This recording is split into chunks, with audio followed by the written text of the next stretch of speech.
All right, Griffin Castle alongside Devin Barnett, the starting pitcher here in Game 1 for the Eagles. They beat the Griffins of Chestnut Hill 4-3.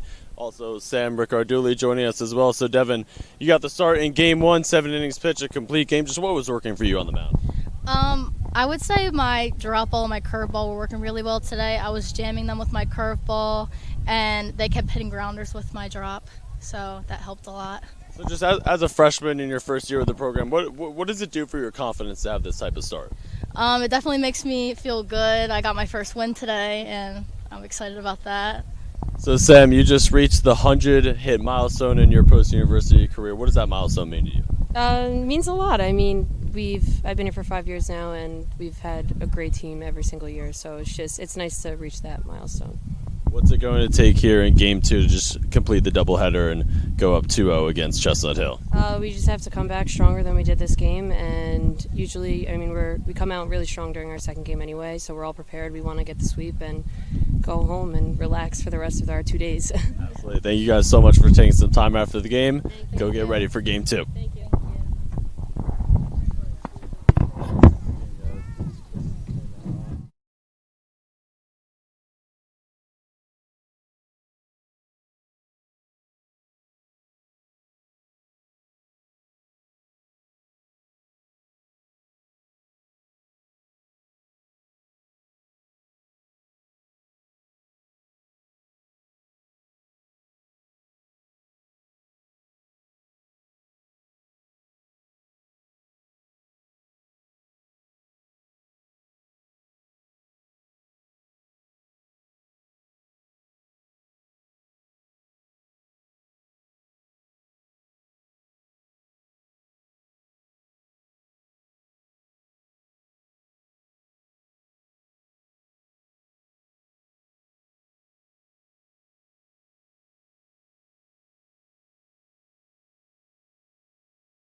All right, we welcome you back here to Lemoy Field for Game 2 of the doubleheader. The Eagles won Game 1, 4-3, snapping their 6-game losing streak. The losing streak has now extended to 17 for Chestnut Hill with that Game 1 loss. As we welcome you back upstairs inside to the broadcast booth, Griffin Cast on hand here on the CACC Network. Presented, as always, here at Post by the Nest Network.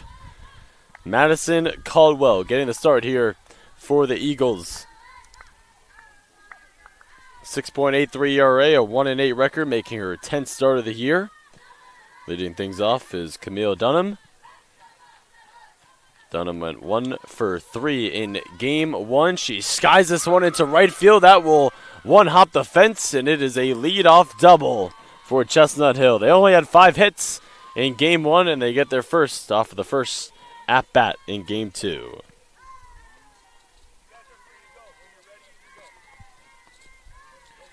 With that Game 1 win, the Eagles are 5-26 overall now, and 2-13 in conference.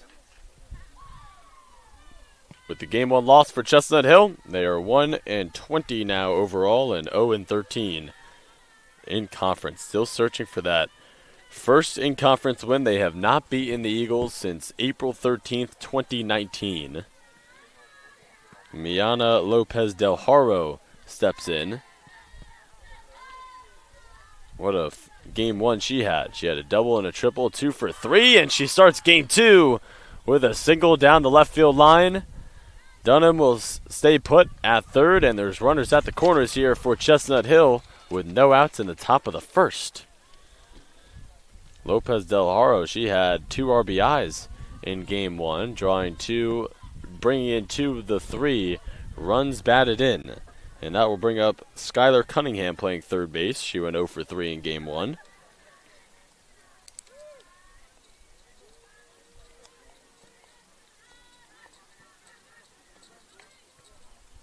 And that will squeak through. Dunham comes home. Lopez Del Haro will stay put at third. An RBI single for Cunningham. 1-0 Caldwell. 1-0 Chestnut Hill, pardon me.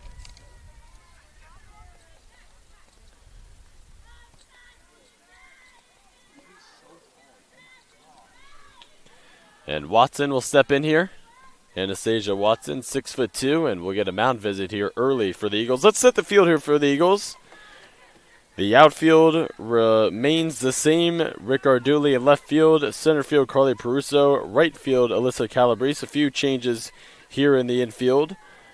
Brianna Hines is getting the start here behind the dish. It is Hines' 9th start of the year. At third base, it remains DeAngelis, shortstop Brooke Dickinson, second base Julia Maida, first base Lily Tomasello, and again on the mound it is Madison Caldwell. Julia Regano getting the start. She's going to be batting cleanup here for the Eagles in Game 2 in the DP spot. Bailey Dickinson was in the DP spot in Game 1. The square by Watson. Lopez Del Haro comes home, and Watson is safe at first. 2-0 Chestnut Hill. And the energy to start this game is very jovial for the Griffins. Trying to get their first win in conference and looking to beat the Eagles for the first time since April 13th, 2019. Also trying to snap their 17-game losing streak. So an RBI bunt single, and there's a bloop single into right center field. Cunningham will round third. Watson will stroll into third. It is 3-0 Griffins. What an auspicious start here in the top of the first.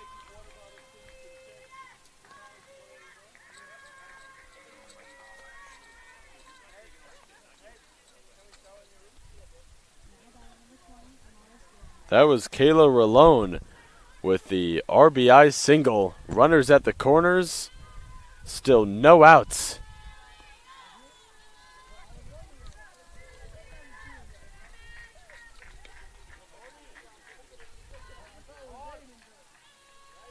Five hits here for Chestnut Hill in the top of the first. They had 5 all game in Game 1. Amaris Guzman will step in. Guzman 0 for 2 in game 1.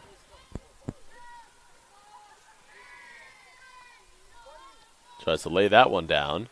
Hines drops it. And strolling into second is Rolone, so 2 runners in scoring position here for the left fielder.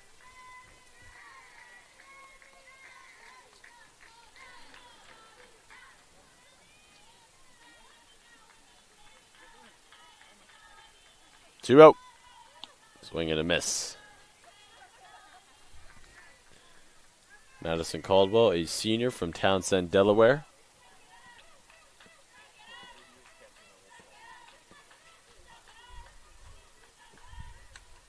That one is guided to shallow right. That will drop.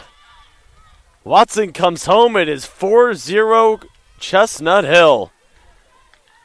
They have already eclipsed their hit total from game 1. 5 hits in game 1, now 6 here in the top of the first in game 2.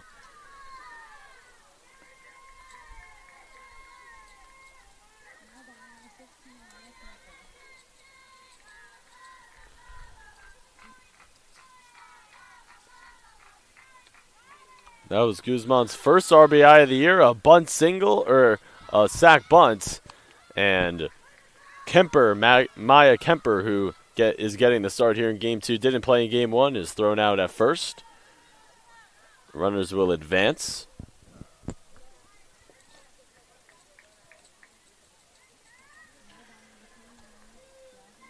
So Jasmine Ramirez getting the start here in game 2 behind the plate. Making her 9th start of the year. 17 at-bats on the year, 0 hits.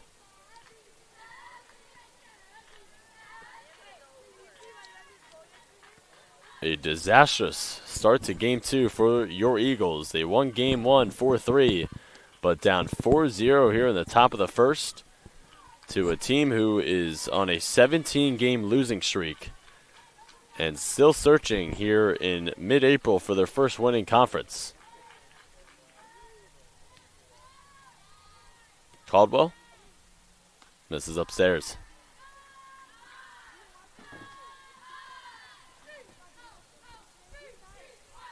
Again, if you missed game 1, Chestnut Hill only had 5 hits in the game. They have 6 here in the top of the first in game 2. What a turnaround here. As that one is hit foul. 2 balls, 2 strikes, 1 out. Runner on second and third for the Griffins.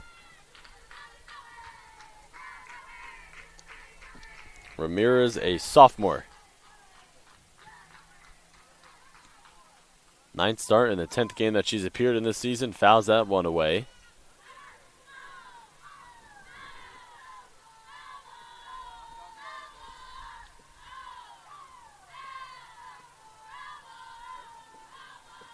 And game 1 went by super quickly. Only took an hour and 22 minutes. Count remains at 2-2. Caldwell winds and fires, and another foul ball by Ramirez.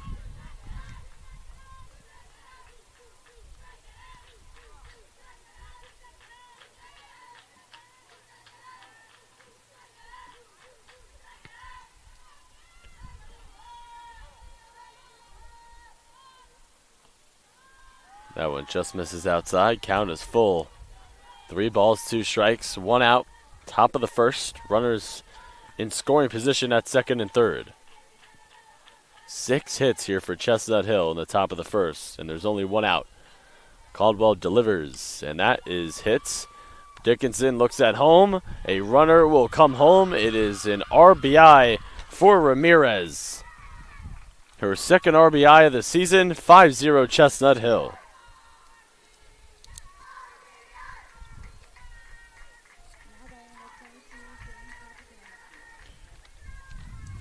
Jen Pokropinski, who started at second base in game 1, was 1 for 3 with a run in game 1. Her first at-bat here in game 2. Takes the first pitch outside for a ball. And 5-0 Chestnut Hill in game 2. 2 outs. Runner at third for the Griffins. trying to snap their 17-game losing streak. And Hines gets a favor from the home plate umpire there, as that could have been a pass ball, but it was stopped by the home plate umpire's right leg.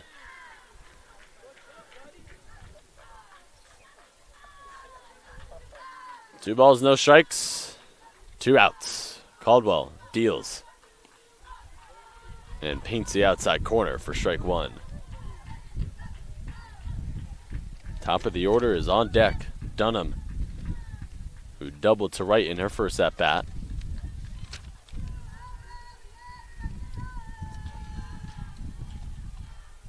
As that one is hit to the right side, Maeda fields it, flips it in time. That will do it for the top of the first. The Griffins hit around and they put up 5 runs in the top of the first and take a 5-0 lead here at Lemoyne in Game 2.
All right, let's set the field here for the Griffins in Game 2.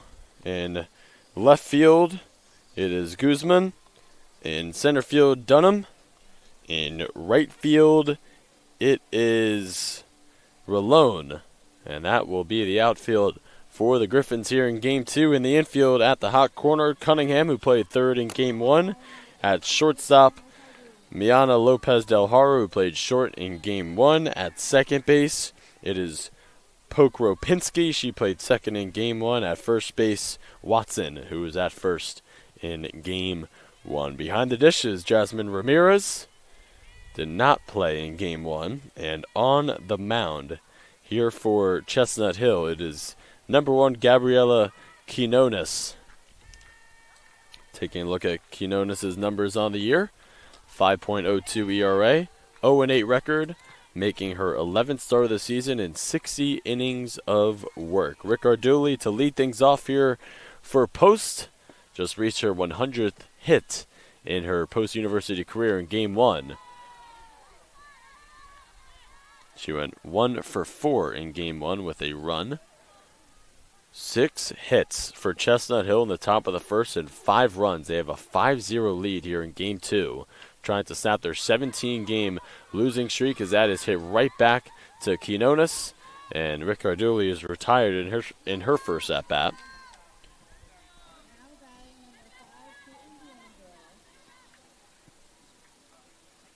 So here's Caitlin DeAngelis. Went 1 for 2 with an RBI in Game 1. She is 1 hit away from the 100th and 50th hit in her post-university career. Only 14 players in post-university softball have done that and reached that feat.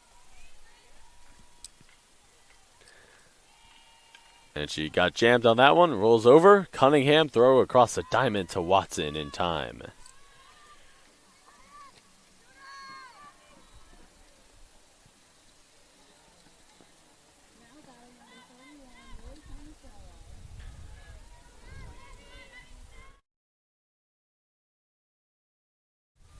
Lily Tomasello steps in. Had a 2-run home run in her first at-bat in Game 1. Went 2 for 3 with 2 RBIs and a walk.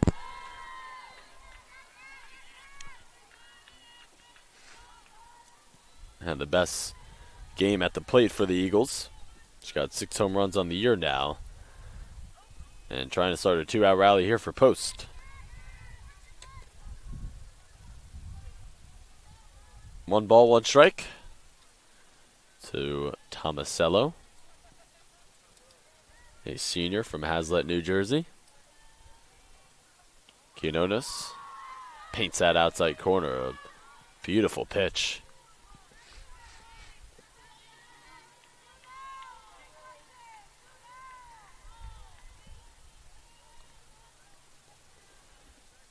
The 1-2. A 1-2-3 for Chestnut Hill in the bottom of the first. We head to the top of the second. It's 5-0 Griffins.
The Griffins hit around the order in the top of the first, so Dunham will step in. She doubled to right field in her first at-bat. She led the avalanche from Chestnut Hill, or commenced the avalanche, I should say, in that first inning, and cracks this one out to center field, trailing back to the wall, and Calabrese makes the grab.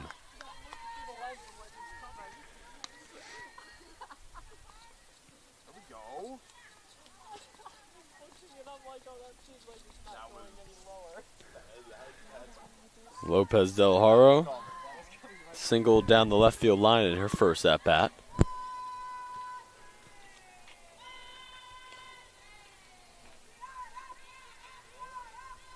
Rolls over on that one and fouls it down the third base line.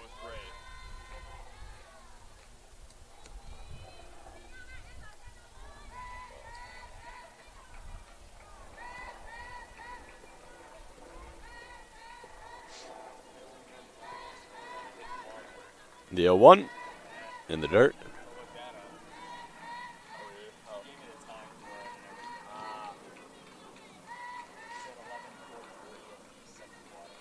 Lopez Del Haro is a sophomore. Swings and fouls that one away. A psychology major from Whittier, California. The best hitter on the team for the Griffins this season. And singles right up the middle. A line drive right up the gut. And Lopez Del Haro is now 4 for 5 in the doubleheader.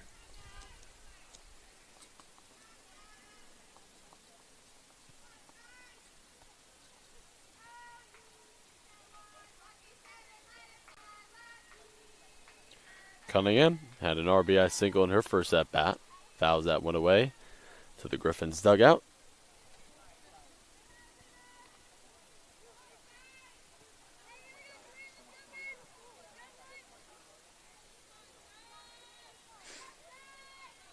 Cunningham, a junior. And she pokes that. That's a bloop single. It'll fall. Lopez Del Haro will dig for third. And runners at the corners here for the Griffins with no outs in the top, or excuse me, 1 out in the top of the second.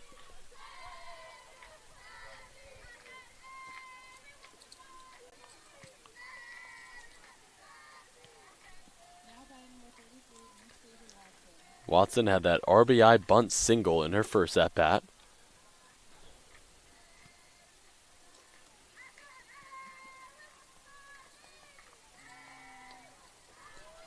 And she taps that right back to Caldwell. She'll go to first with it. And Lopez Del Haro will come home. 2 RBIs now for Watson.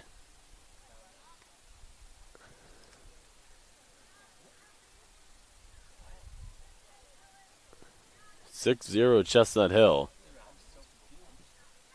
And we are going to have a conversation with the umpires here. They rule Watson safe at first.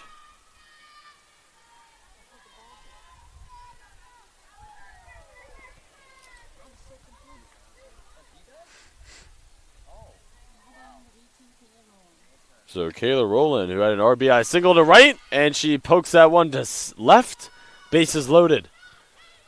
So I don't understand why Watson was safe. She was clearly thrown out. Was Tomasello not on the bag? Bit of a perplexing situation in that last at-bat. So Amaris Guzman will step in. RBI bloop single in her first at-bat. 6-0 Caldwell. 6-0 Chestnut Hill. Keep saying Caldwell because of Madison Caldwell on the mound.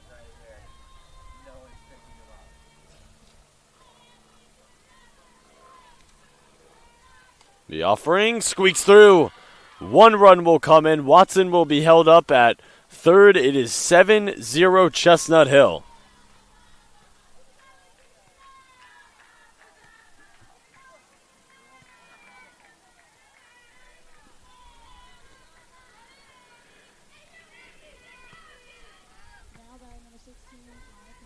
Maya Kemper, the DP, will step in. Sack bunt in her first at-bat. 10 hits now for Chestnut Hill. They have doubled their total in Game 1. Here in the top of the second, they had 5 in Game 1, now 10 here in Game 2. What a turnaround. And they are well on their way to snapping their 17-game losing streak and getting their first win against the Eagles since April 13th, 2019, a swing and a miss there by Kemper. Caldwell was 7 earned runs, 0 walks, 0 strikeouts, 10 hits allowed in her 10th start of the season. As that one's up and in.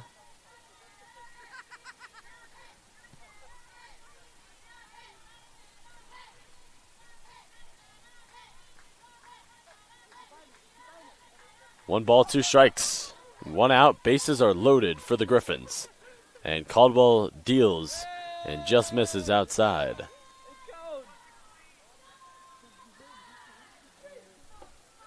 Kemper is a sophomore from York Springs, Pennsylvania. Stands at 5'6".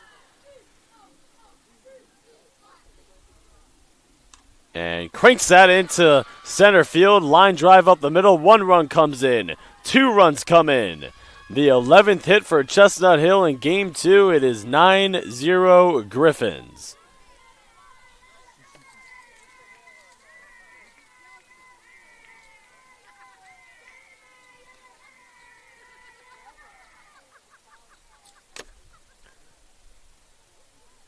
And we have a mound visit here between the Eagles infield, just discussing things over. 9-0 Chestnut Hill. At this rate, both teams are going to snap their losing streak in the doubleheader. The Eagles snapped their 6-game losing streak in Game 1, and Chestnut Hill is determined and motivated here to get their second win on the season and snap their 17-game losing streak. Ramirez steps in, 0 for 1 with an RBI. And she goes right back up the middle, hits off of the glove of Caldwell, and all runners will advance.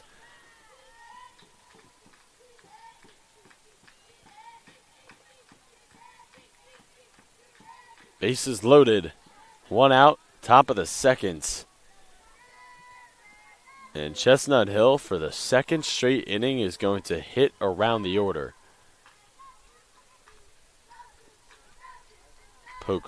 Rome Pinsky hits it right back to Caldwell. They go to home with it.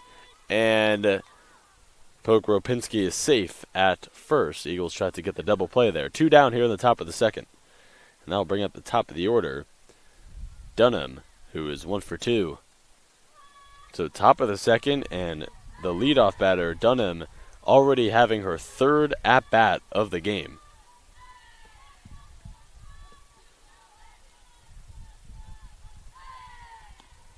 Takes that one right down Broadway. A junior is Dunham. An exercise science major.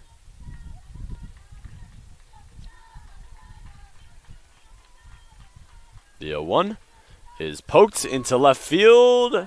Foul. Just foul.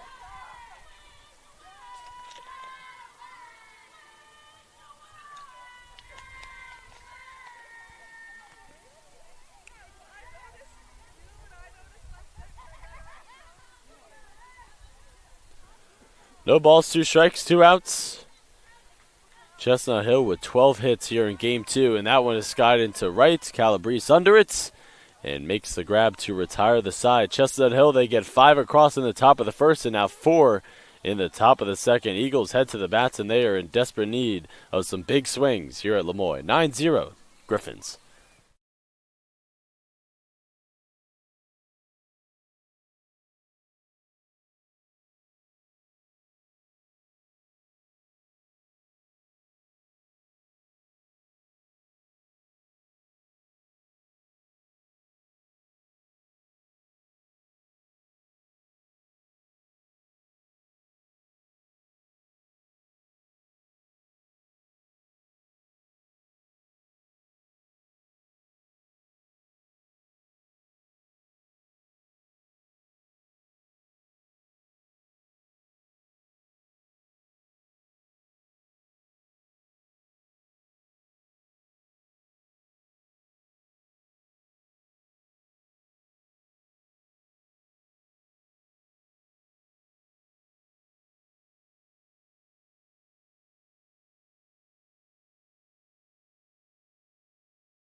Four, 5, 6 do appear for posts in the bottom of the second in a huge hole here in Game 2. They won Game 1 4-3, snapping their 6-game losing streak, but down 9-0 in Game 2 to the Griffins, who have only won 1 game the entire season. Juliana Regano, 41 at-bats on the year, 5 hits. Starting in her 17th game on the year, will step in, leading things off for the Eagles here in the bottom of the second. Regano, a graduate student from Franklin Square, New York. Not a secret that she struggled this year, coming off of last season where she hit .306. Again, this season only hitting .122 with a .122 slugging percentage and a .280 on-base percentage. Last year she played in 40 games, started in 30, recorded 26 hits, 15 runs with 85 at-bats and 16 RBIs.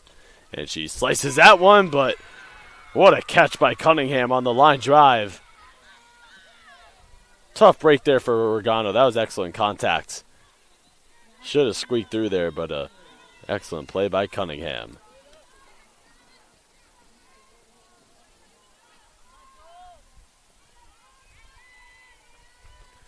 So here's Julia Maida, and she pokes that one to the left side. Lopez Del Haro off the first pitch, throws it to first in time. 2 down here in the bottom of the second.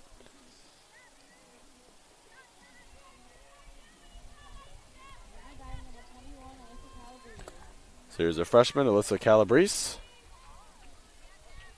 Went 1 for 3 with a run in Game 1. Quinones misses upstairs.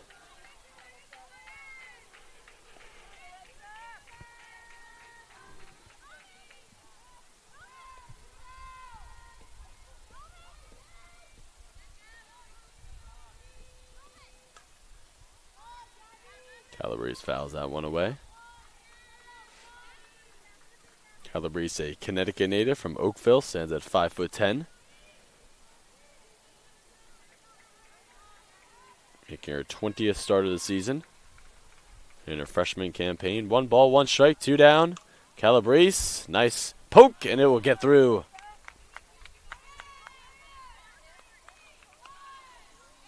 So first base runner of the game here for the Eagles, it is the freshman Calabrese.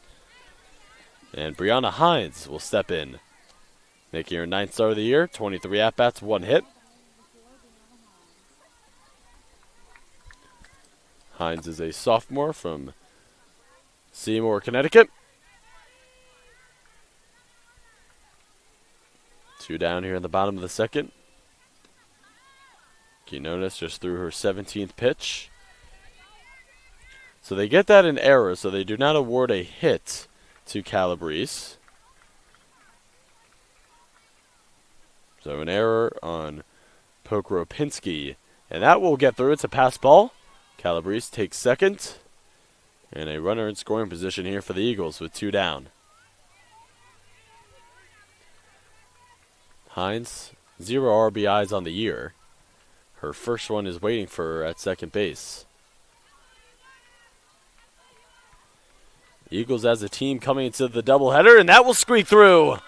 Calabrese will round third, and she will score. Hines with her first RBI on the year, and the Eagles get on the board here in Game 2, 9-1 Griffins.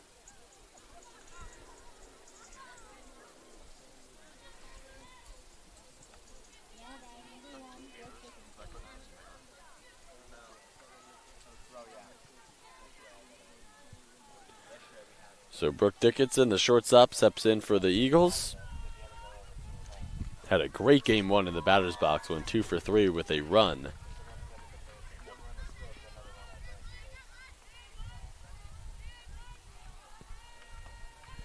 Dickinson, a junior. Quinones, a nice pitch right down the middle, and Dickinson whiffs on it.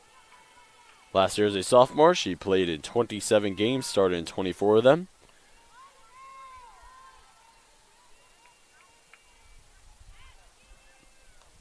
Fouls that one away. 1 ball, 2 strikes, 2 outs. 9-1 Griffins.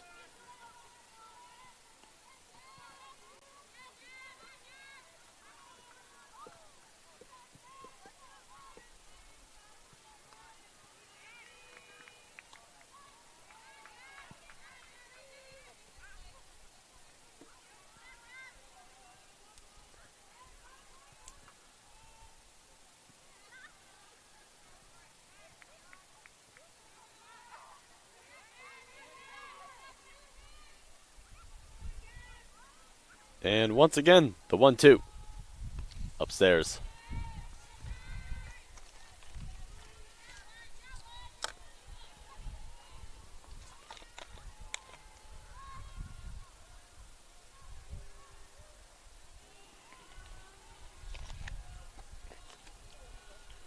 Two, swing and a miss. Eagles get one across in the bottom of the second. It is an 8-run lead for Chestnut Hill as we head to the top of the third.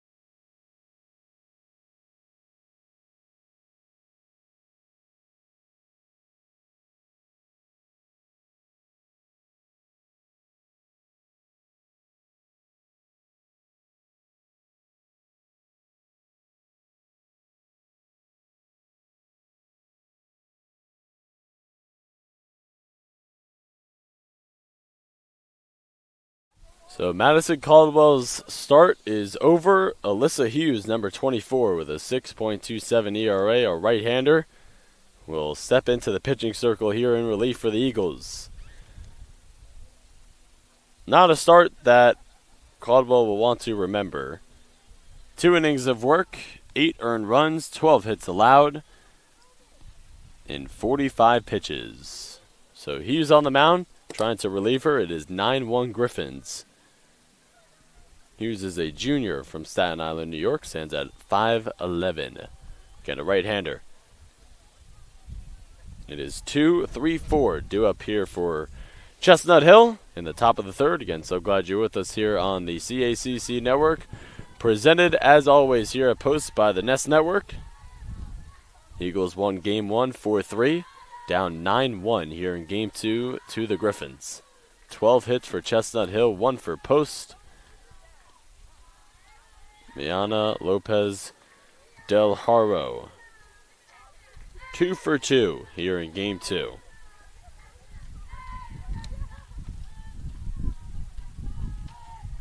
She is 4 for 5 on the day. And it might be 5 for 6. Yes, it is a ground rule double. What a hot bat. Miana Lopez Del Haro's bat is sizzling here for the Griffins. And she starts off the third here for Chestnut Hill with a lead-off ground rule double. Cunningham, 2 for 2 with an RBI here in game 2, steps in.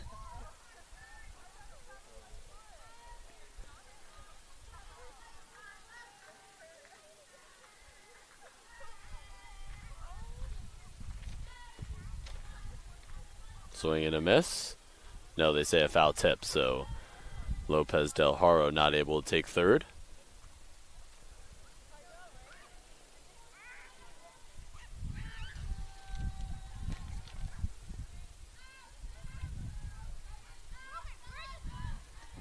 The 0-1 on its way from Hughes.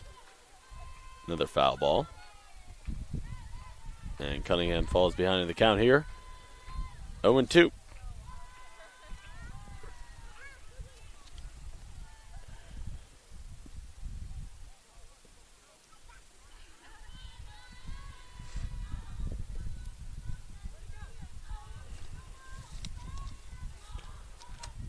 Cunningham lifts that, and it will not tail foul. Tomasello makes a grab for the first out here in the top of the third.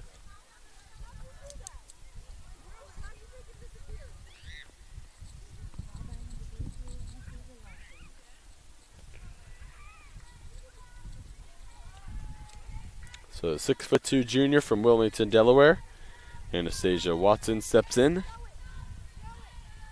1 for 2 with 2 RBIs here in game 2. And she bloops that one into shallow right center. That will drop. Lopez Del Haro takes third. Runners at the corners with 1 out here for Chestnut Hill in the top of the third. That is their 13th hit here in game 2. Again, they only had 5 in game 1.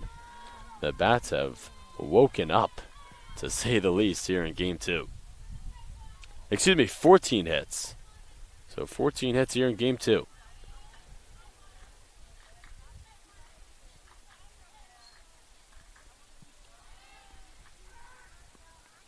They come into the doubleheader with 87 hits on the year. Their opponents 194.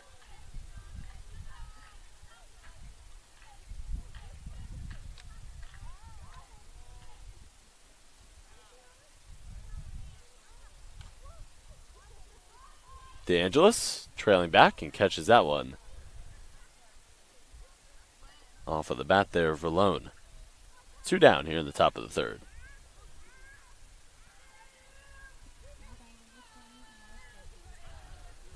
Guzman, 2 for 2 with 2 RBIs here in game 2.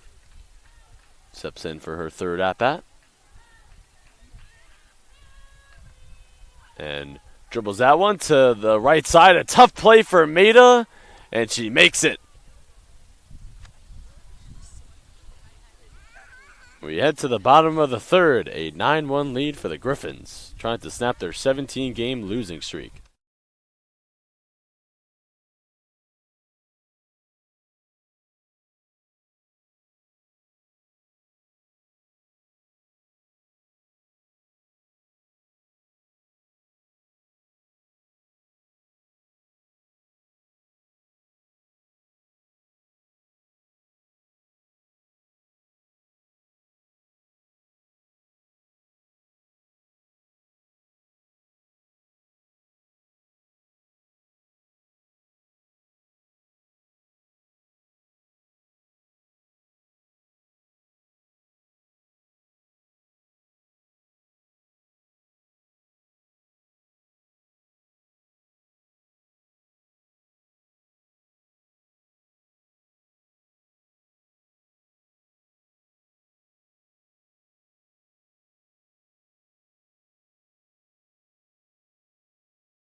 Chestnut Hill here early in Game 2. They have had the most hits in any game this season with 14.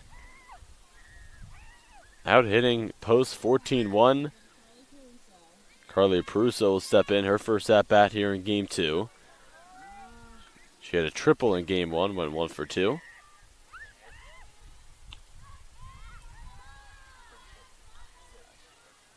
Quinones with 26 pitches, 2 strikeouts, 0 walks, 1 hit, and 0 earned runs. An excellent start here from number 1, and Peruso skies that into shallow right, coming in and making the grab is Rolone for out number 1 here in the bottom of the 3rd.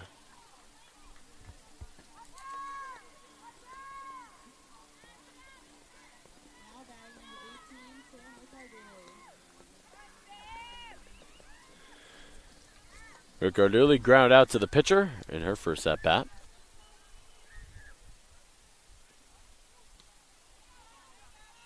Just a little high there from Quinones.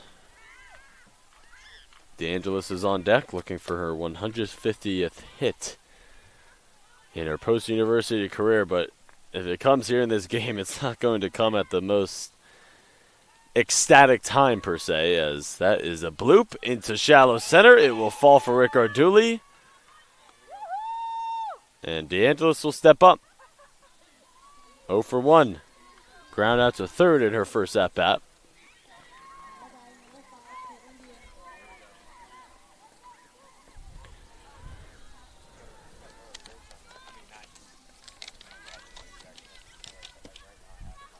Only 14 players in post-university softball career have hit the 150th career hit mark. DeAngelis trying to be the 15th player in program history to reach 150 hits, but that will not do it. And Pokropinski makes the grab in shallow right. 2 down here in the bottom of the 3rd.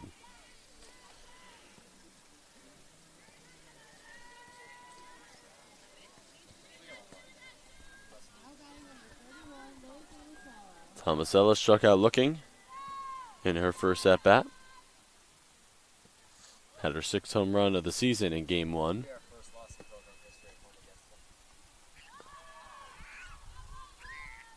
We just got word that Chestnut Hill has never beaten Post on the road. So if they were to hold on for the win here, it would be the first win in program history on the road against Post. Again, they haven't beaten Post since April 13th, 2019. That obviously came at home in Philadelphia.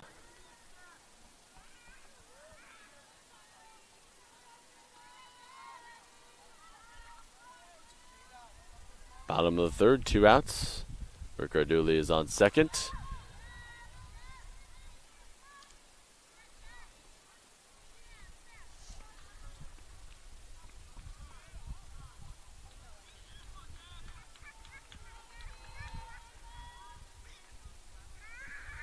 The 2-0 to Tomasello is right down Broadway. Looks like Tomasello was taking until she got a strike right there. And now she's ready to hit.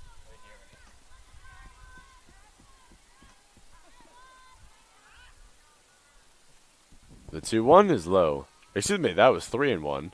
Tomasello walks. And that will bring up Juliana Regano. Had a line drive to third that got caught by Cunningham. She ripped it to third.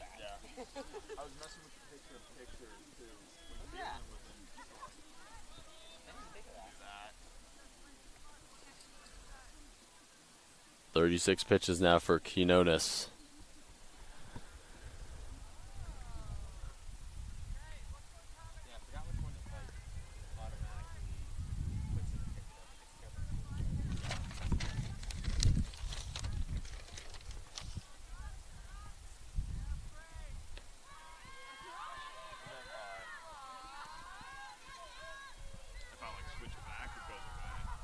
Oh, yeah. 14 hits for Chestnut Hill, 2 for Post. And the 0-1 to Regano is low and out.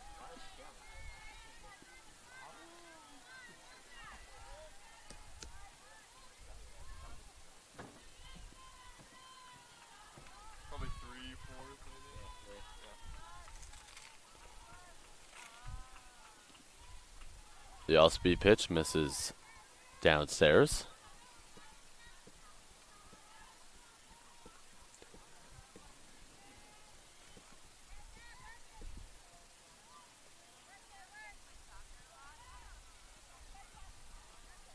Regano goes right up the middle, but it is garnered by Lopez Del Har, she couldn't make the grab, but keeps it in the infield to keep Rick Arduli from not advancing from second to home. So bases loaded here for the Eagles. And that brings up Julia Maida, who had a ground out to shortstop in her first at-bat. Maida takes the first one high. 2 outs, bottom of the third, Eagles down by 8 runs. Bases are loaded, an opportunity to cut into the deficit right here with Maida. Quinones in a jam, trying to get out of it. And the 1-0 is upstairs and out. 2-0 count to the senior from Staten Island, New York.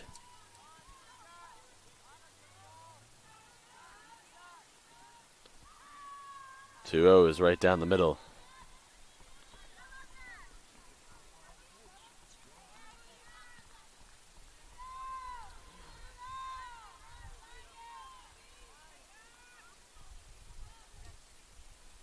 The 2-1 just misses inside. A good spot there from Quinones.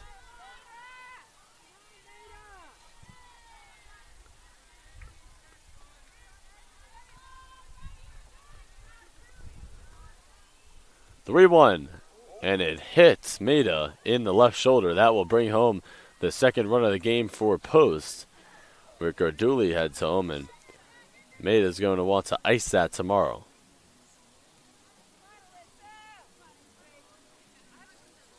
And we get a mound visit here.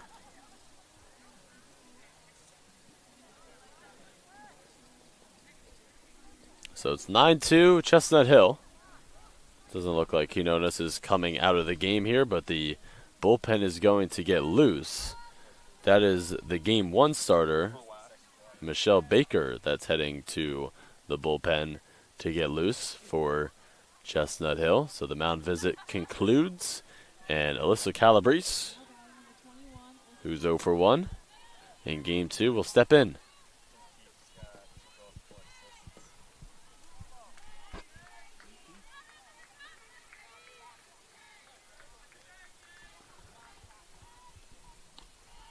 That one misses out.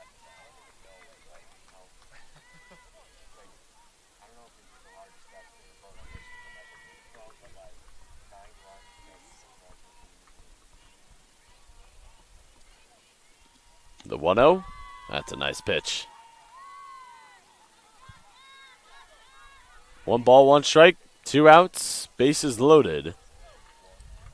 Maida on first, Regano on second, Tomasello on third. And that's ripped, and it will get through. Tomasello will score. Regano held up. 9-3 Chestnut Hill.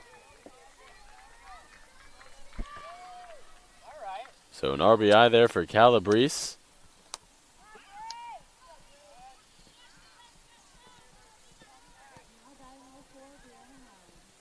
Brianna Hines will step in. She had an RBI single in her first at-bat to get her first RBI on the year, and there's more waiting out there for her. It's Regano on third, Maida on second, and Calabrese on first. 2 down here in the bottom of the third. Quinones trying to get out of this jam. 3 hits for Post, 14 for Chestnut Hill. 2 errors for the Griffins, 1 for the Eagles. Quinones delivers that one low and inside for a ball.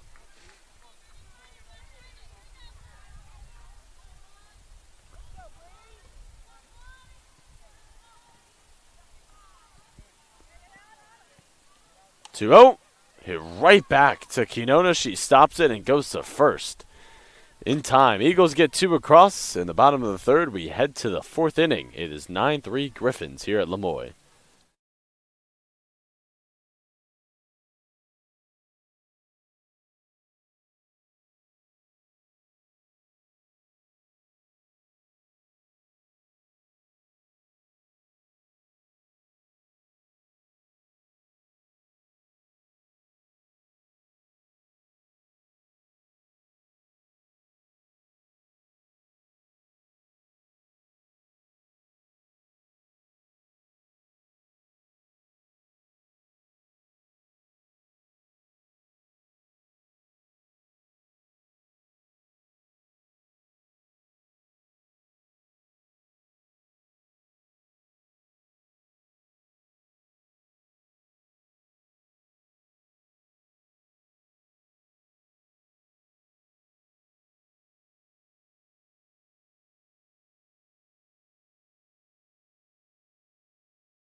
Seven, 8, 9 do appear for the Griffins. In the top of the 4th, they lead at 9-3. So glad you could be with us here on this Wednesday afternoon. Eagles won Game 1, 4-3. Snapping their 6-game losing streak, but in quite of a hole here in Game 2. But they do have 3 unanswered runs. It's 9-3 Chestnut Hill. After the top of the 2nd, Chestnut Hill was up 9-0. 14 hits for the Griffins, 3 for the Eagles. Alyssa Hughes in relief for Madison Caldwell. Kemper is 1 for 1 with 2 RBIs. And a 2-run single to center in her previous at-bat.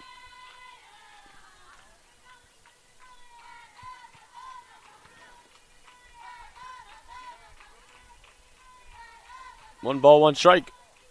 And a nice off-speed pitch there by Hughes.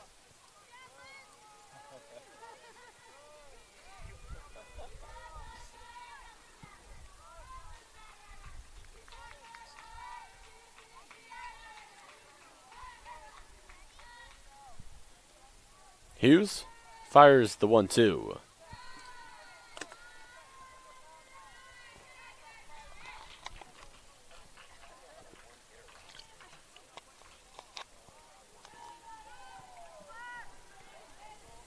Two balls, 2 strikes to the leadoff batter here in the top of the 4th. Kemper dribbles that one foul. Hughes had 10 pitches now in relief. 2 hits allowed, 0 earned runs, 0 walks, and 0 strikeouts. Michelle Baker, the Game 1 starter for Chestnut Hill, is warming up in the Griffins bullpen. That's rolled over. DeAngelis fields it, throws it across the diamond for the first out here in the top of the 4th. That will bring up Ramirez, who is 1 for 2 with an RBI.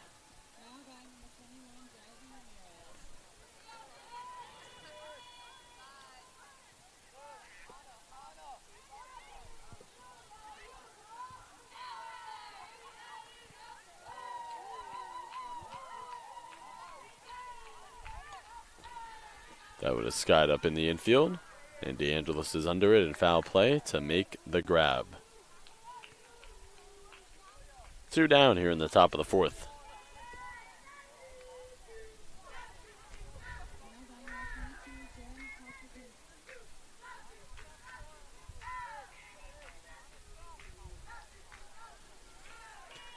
So here's the 9-hitter, Pokeropinski. 0 for 2. And fouls the first pitch away down the left field line.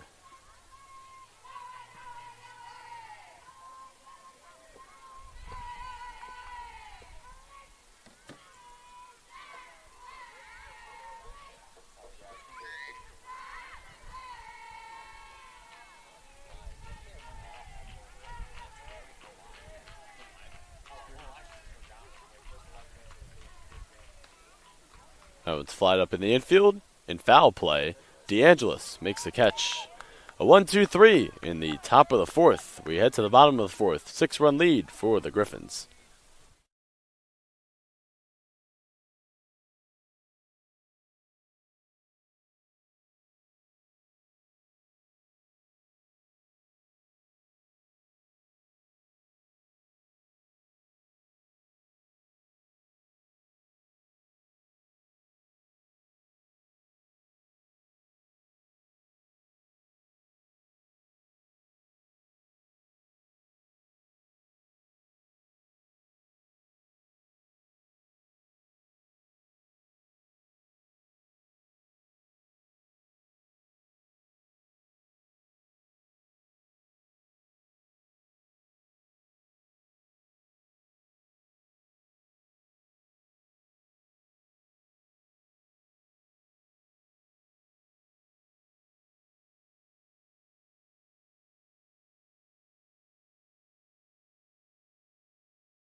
8, 9, and then top due up here for post. In the bottom of the fourth, Brooke Dickinson, who struck out swinging in her first at-bat, will step in. Again, she had a fantastic game one here today, 2 for 3 with a run.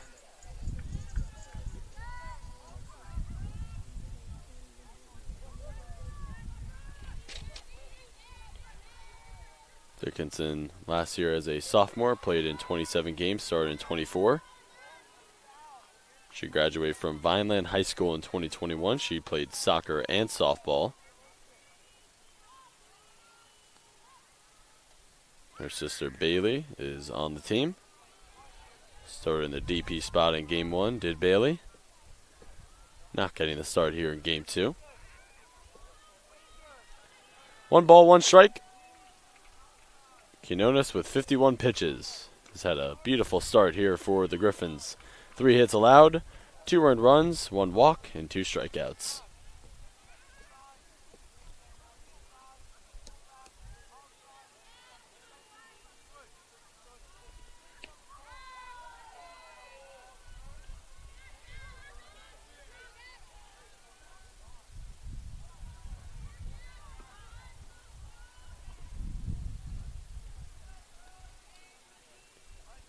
Two. Fouled away.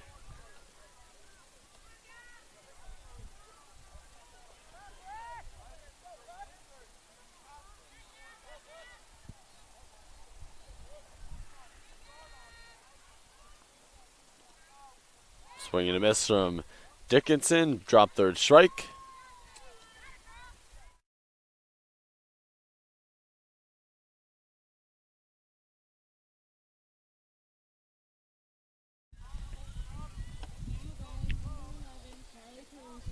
So Peruso will step in. Flew out to shallow right in her first at-bat.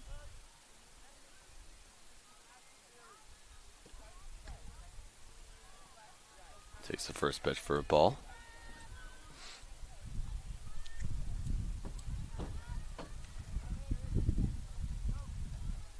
Peruso, a senior from Hillsborough, New Jersey, tries to go up the middle. It is tracked down by Pokropinski, and Peruso beats it out, an infield single.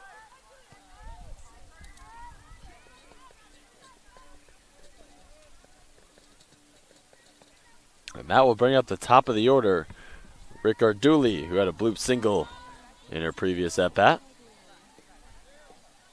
Got to interview her after game one, as she got her 100th hit in her post-university career, a graduate student. Swings at the first pitch and fouls it away behind the Griffins dugout.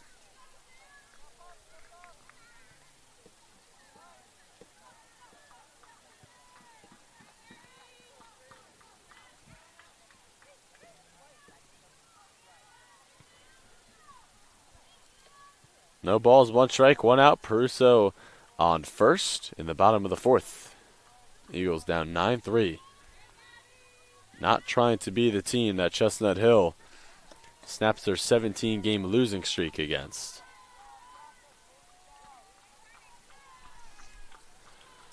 Griffins have never beaten the Eagles in Waterbury. Rick Arduli rolls over on that one. They go to second and get the lead runner, and Rick Arduli reaches first on a fielder's choice.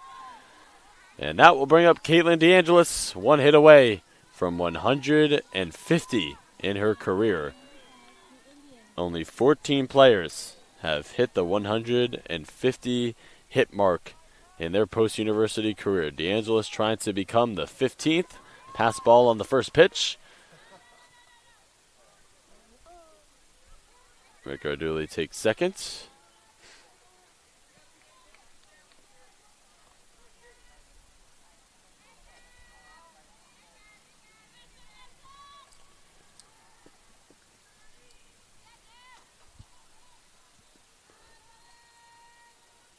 The 1-0. Inside. Or no. Inside, but on the inside corner. So a called strike. 1 ball, 1 strike, 2 outs. Rick Arduli is on second. 4 hits here for the Eagles. And D'Angelo smokes that out to left center field, trailing back to the fence, and it will one-hop it. 150 hits in Caitlin DeAngelis' post-university career. It brings home a run. It is 9-4. With that hit, Caitlin DeAngelis has reached 150 career hits. So her 150th career hit was nearly a 2-run home run. And she is now the 15th player in post-university softball career to accomplish that.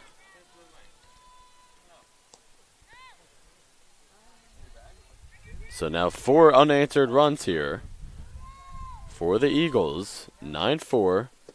It was 9-0 after the top of the second for Chestnut Hill. DeAngelis with her second hit on the day. Again, the 15th player in post-university career, in post-university history with the softball program to reach 150 hits in their career here with the Eagles. Tomasello rolls over. Lopez Del Haro fires across the diamond in time. 1 run across in the bottom of the 4th. We head to the 5th. It is 9-4, Chestnut Hill.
Top of the 5th here at Lemoy Field. It is 9-4 Chestnut Hill. 14 hits for Chestnut Hill, 5 for Post. Top of the order here for the Griffins. Dunham is 1 for 3 here in game 2. And if you're just tuning in, Caitlin DeAngelis just had her 150th hit in her post-university career. Only the 15th player in program history to reach that feat.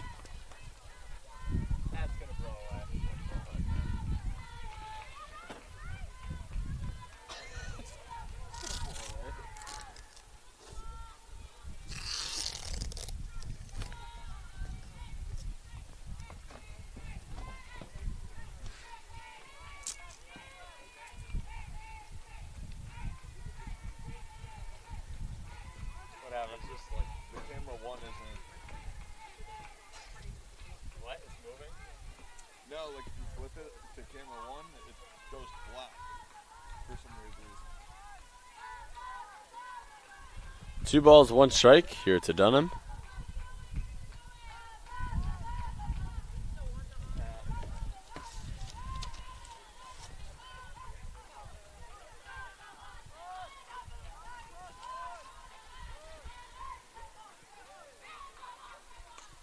That one's skied up in the infield. DeAngelis under it. Can of corn. Out 1. Out number 1 here in the top of the 5th. Miana Lopez Del Haro, the shortstop, steps in.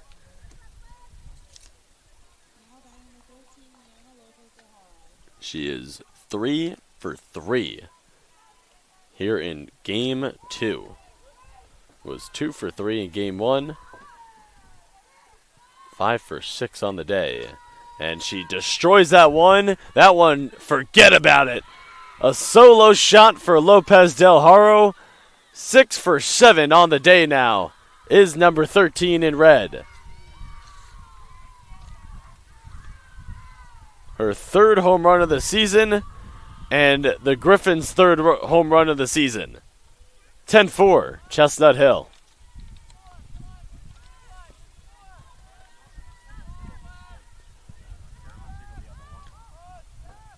I'm taking the other side.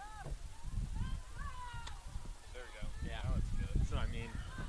Now by number 7, Skylar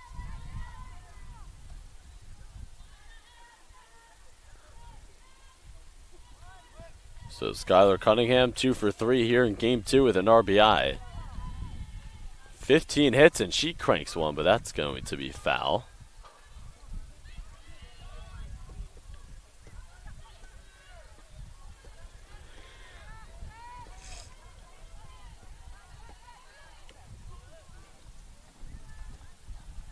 "15 hits now for Chestnut Hill to post his 5. Cunningham looks at that one on the outside corner, and Hughes able to get ahead on the count here 0-2 with 1 out in the top of the 5th.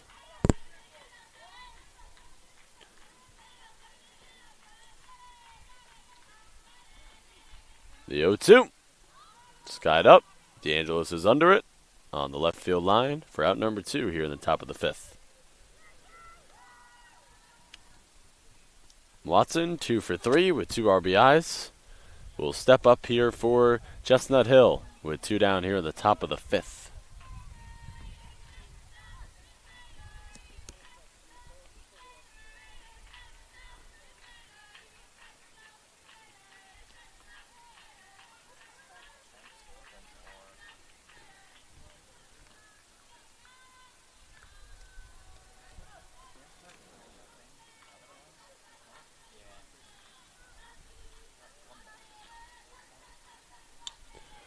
That will get through a 2-out base knock for Watson. Now 3 for 4 here in game 2. And that will bring up Rolone, who's 2 for 3 with an RBI. 16 hits for Chestnut Hill here in the game. The most they've had in any game all season, and it's by a long shot. Rolone rolls over on that one, fouls it away to the Griffins dugout.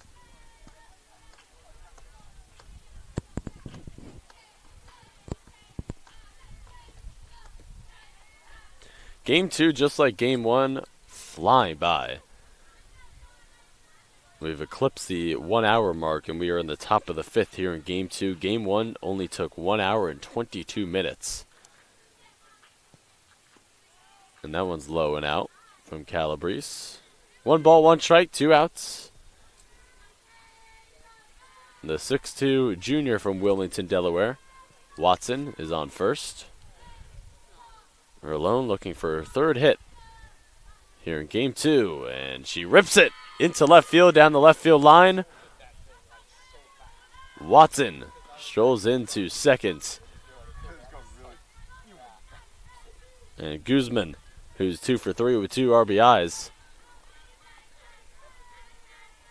17 hits now for Chestnut Hill. Again, they only had 5 in game 1 in the 4-3 loss.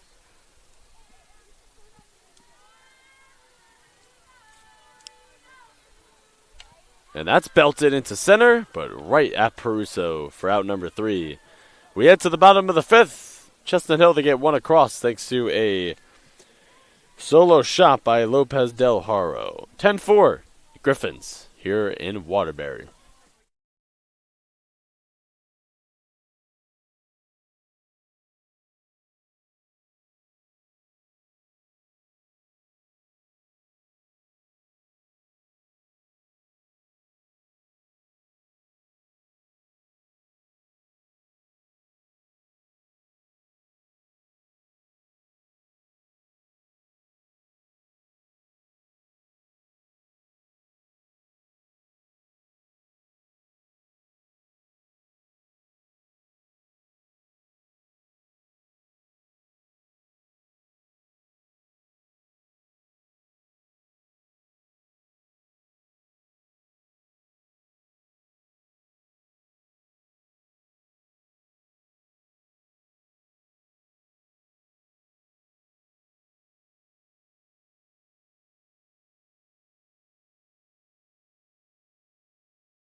4, 5, 6 due up here for posts in the bottom of the fifth, trailing 6 runs. As we welcome you back to the broadcast booth, Griffin Cass on hand. So glad you're with us here on this Wednesday afternoon. Eagles won Game 1 4-3 and down 10-4 here in Game 2.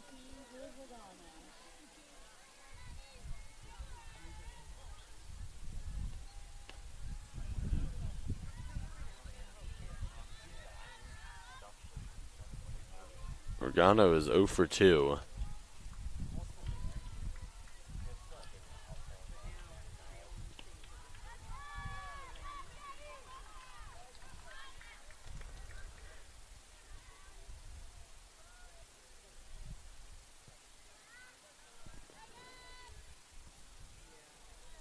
The 1-1. This is outside.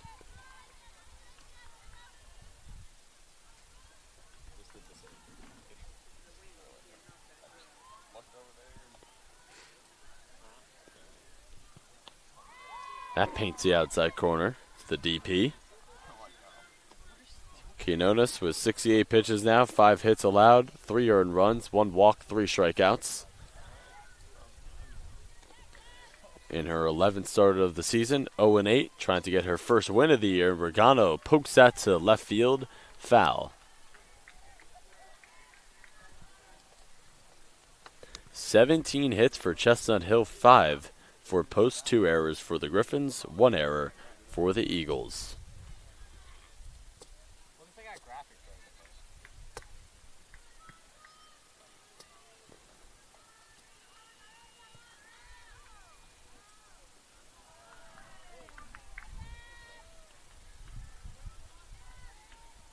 Count is full, 3 balls, 2 strikes.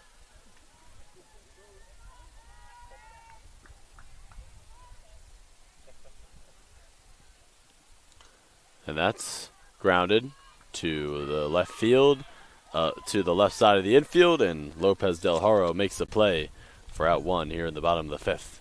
Now batting number 2, Julia Maida. Maida 0 for 1 with an RBI. Got hit by a pitch in her last at-bat.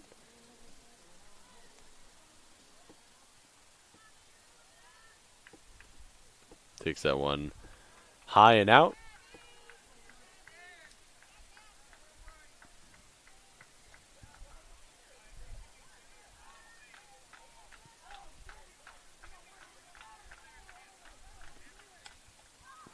That one's flied up right to the pitcher.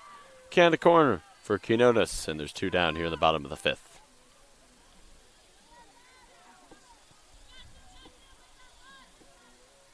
Now batting number 21, Alyssa Calabrese. Calabrese steps in 1 for 2 with an RBI. The freshman from Oakville, Connecticut. And the first pitch bounces and then hits her, and she'll be awarded first base. The sophomore Hines is 1 for 2 with an RBI.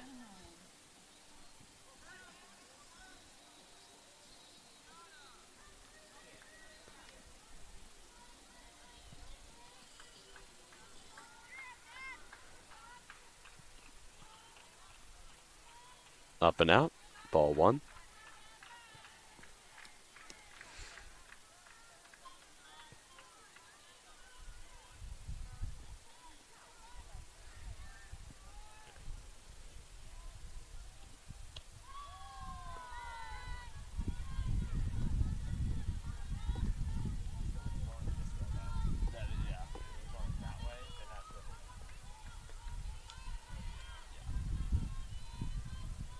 Two out. Fouled away.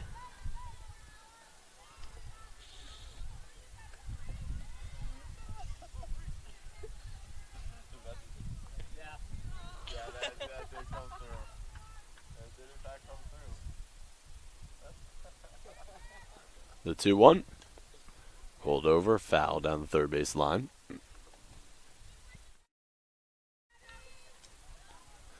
Calabrese back to first.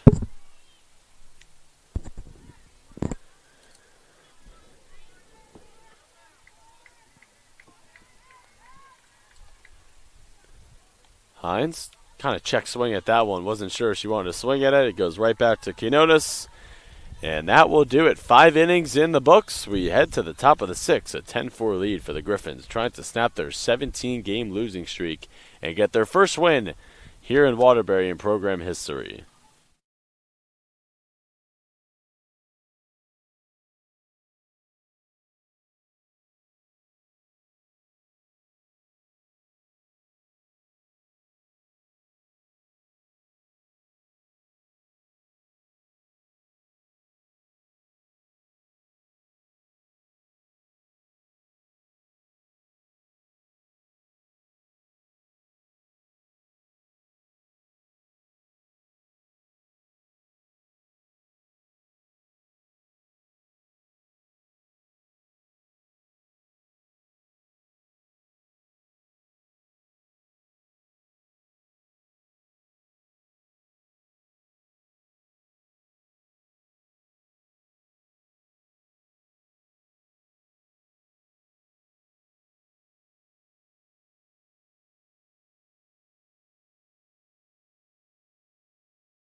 Maya Kemper to lead things off here for the Griffins in the top of the 6th. 7, 8, 9 due up here for Chestnut Hill.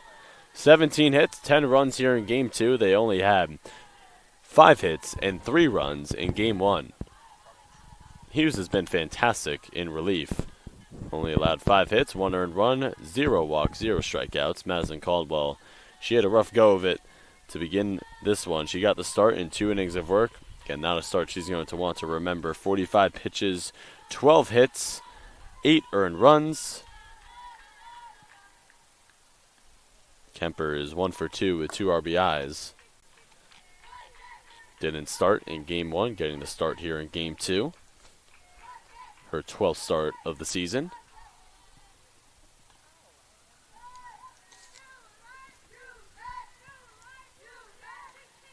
Kemper is a sophomore from York Springs, Pennsylvania.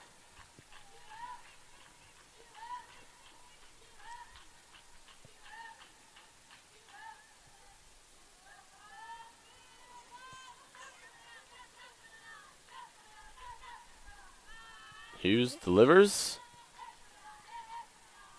And the count remains at 1-2 with the foul ball.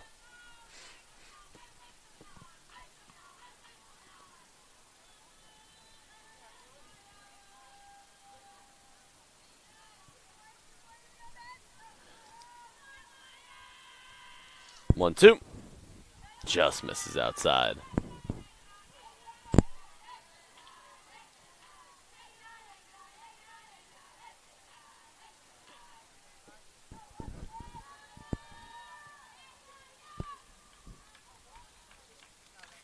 That's rolled over. DeAngelis fields and throws for out number 1 here in the top of the 6th. Ramirez, 1 for 3 with an RBI, will step in.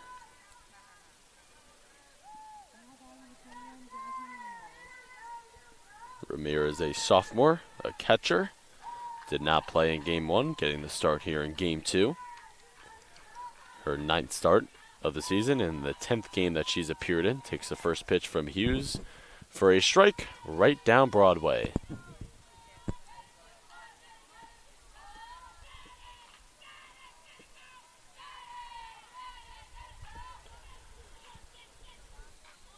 The 0-1 hit out into center. Peruso's under it and makes the grab. 2 down.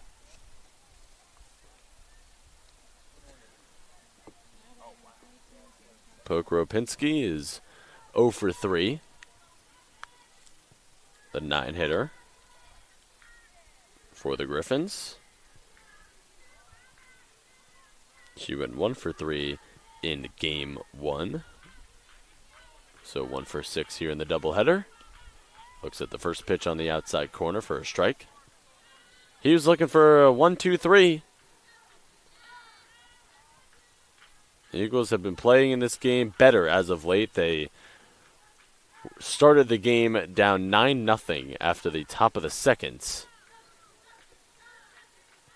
And outscoring the Griffins 4-1 since then, but down 10-4. Griffins, if you're just tuning in and don't really know what's at stake here, Griffins on a 17-game losing streak. They have never beaten Post here in Waterbury, and they haven't beaten the Eagles since April 13th, 2019. The 0-2 just misses outside.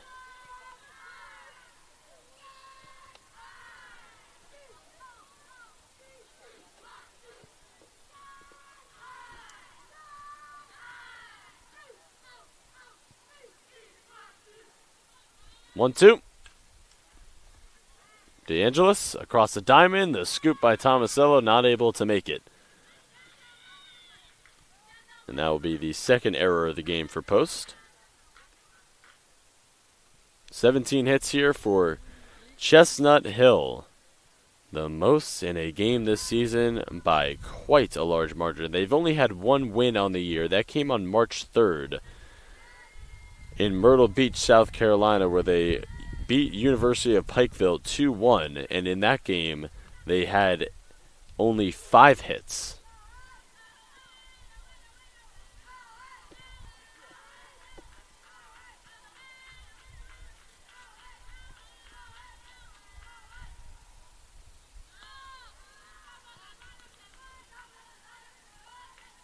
This is the top of the order here for Chestnut Hill. Dunham, 1 for 4 here in the game, her 5th at-bat. And it's possible that she has 6 at-bats here in the game, because obviously Griffin's, the away team, will be hitting in the top of the 7th as that one misses.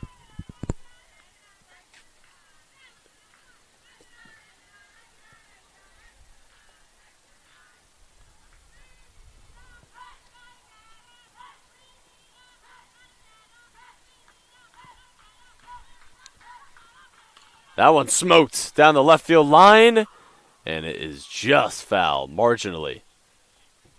What a rip by Dunham.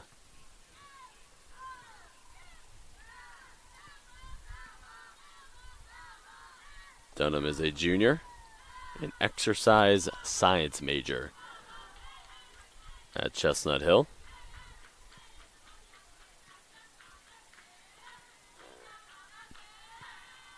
The pitch from Hughes is roped. DeAngelis couldn't make the line drive catch, and she's a little shaken up after the play. DeAngelis pops up, and the athletic training staff is going to attend to her. It looks like she's grabbing her left arm.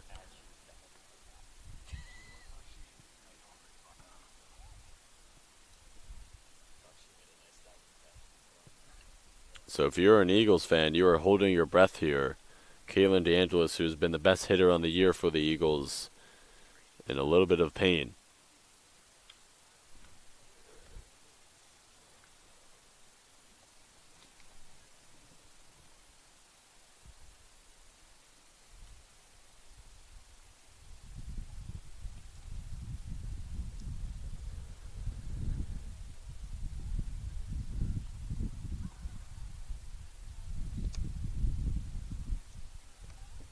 So we are going to take a quick break here on the CACC Network.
So DeAngelis walks off of the field.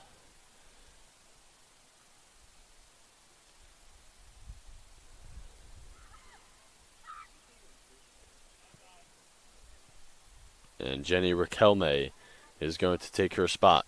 The senior from Fairfax, Virginia, is going to come in here and play the hot corner for the Eagles, down 10-4 here in the top of the 6th. With 2 outs, runners on second and first.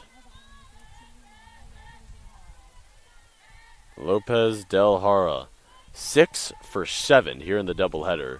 She homered in her last at-bat, and this is going to be caught by Calabrese to retire the side. We head to the bottom of the 6th. It is 10-4 Chestnut Hill here in Waterbury.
Eagles chasing 6 runs, getting out hit by Chestnut Hill 18-5. Here in the game, bottom of the 6th, here at Lemoy Field. We welcome you back inside to the broadcast booth. Griffin Cast on hand here on the CACC Network. Presented, as always, here at Posts by the Nest Network. 2 errors for Chestnut Hill, 2 errors for Post. And it is 8, 9, and then top due up here for the Eagles in the bottom of the 6th. Quinones with 83 pitches, 5 hits allowed, 3 earned runs, 1 walk, 3 strikeouts. Delivers the 0-1 low and inside.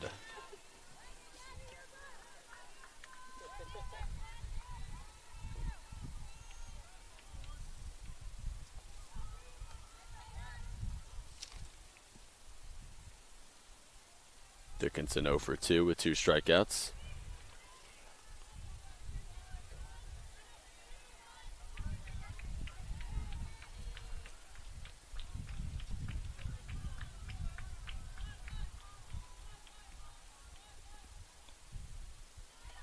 And Dickinson draws a walk.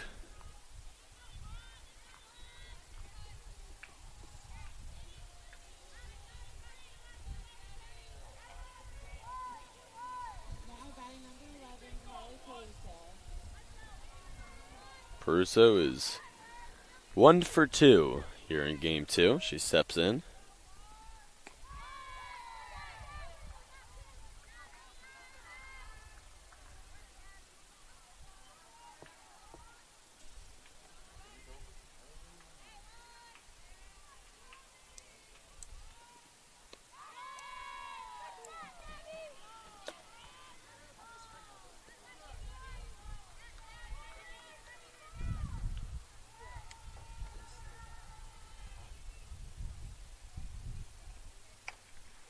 And that is a line drive and a double play. Lopez Del Haro. What a play. And there's 2 down here in the bottom of the 6th.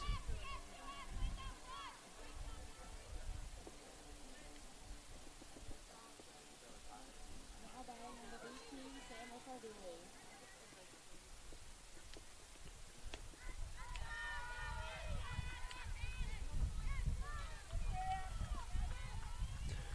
So top of the order for the Eagles.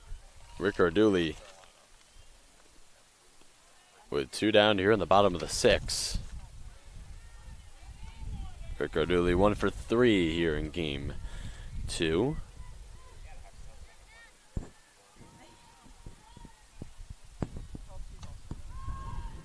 Hits that to the left line, and the catch is made. Oh, it comes out, but they say it was on the transfer. Looks like a bit of confusion here from the home plate umpires. It looks like to the naked eye she dropped that one. It should be a foul ball. Let's see what the umpires say. Yeah, that one. It was. What an effort nonetheless by Guzman. And the umpires converging here and discussing the play over.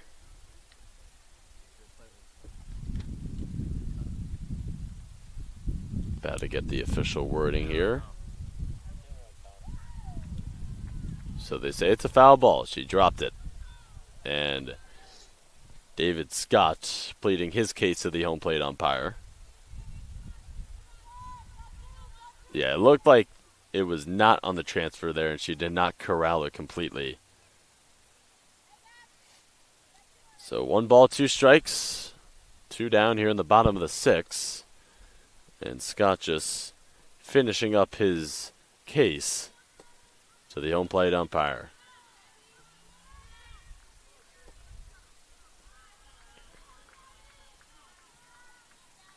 Ricarduli gets another life here.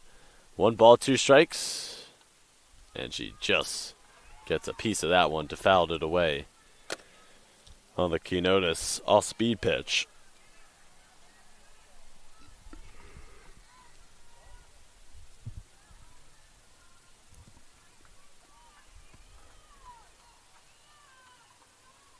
One ball, 2 strikes. Quinones winds and fires.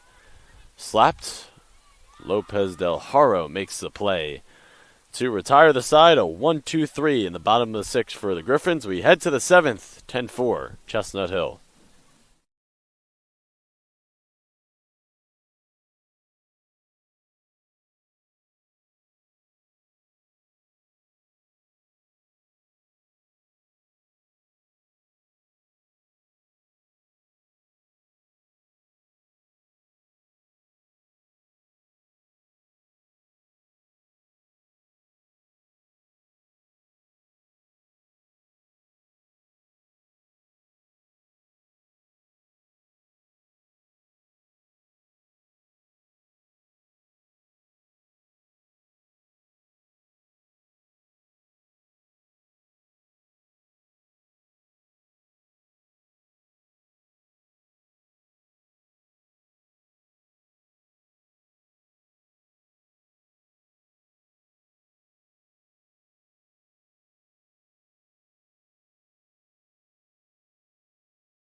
Top of the 7th here at Lemoy Field. 10-4, Chestnut Hill. They have 3-4-5 due up here in the top of the 7th.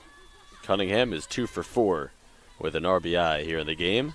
Hughes has been excellent in relief.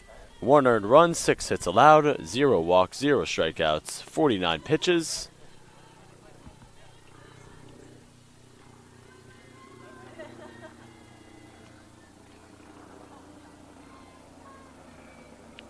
Four innings of work for Hughes.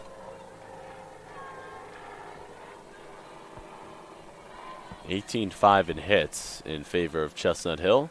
Cunningham fouls that one, and Tomasello with a nice grab. Right up against the fence. And there's one down here in the top of the 7th. What a play. And Watson steps in, the 6'2" junior from Wilmington, Delaware. 3 for 4 with 2 RBIs here in the game.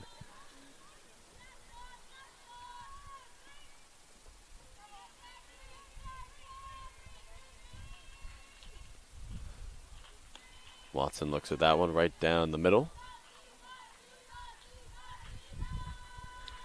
And you almost wonder, if you're an Eagle fan, why didn't Hughes get the start here in Game 2? She's been excellent here in relief. Appearing in her 10th game.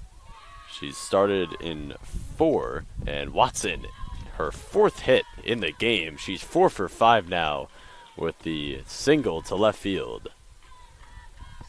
And Rolone will step in. She's 3 for 4. 19 hits now for Chestnut Hill.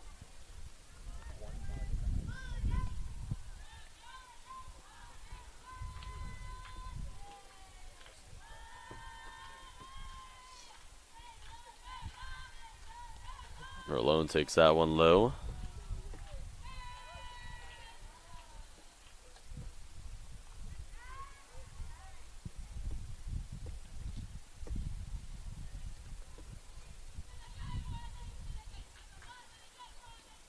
That one's up and out for ball 2.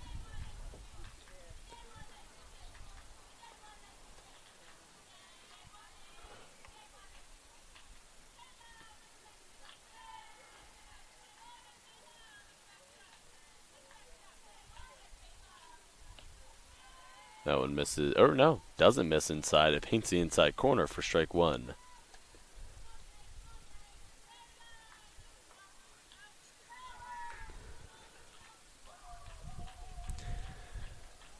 Two balls, 1 strike, 1 out.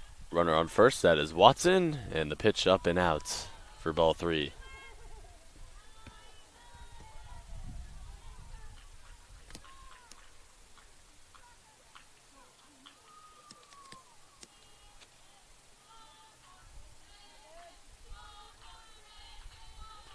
Three one, low. Guzman steps up, 2 for 4 with 2 RBIs.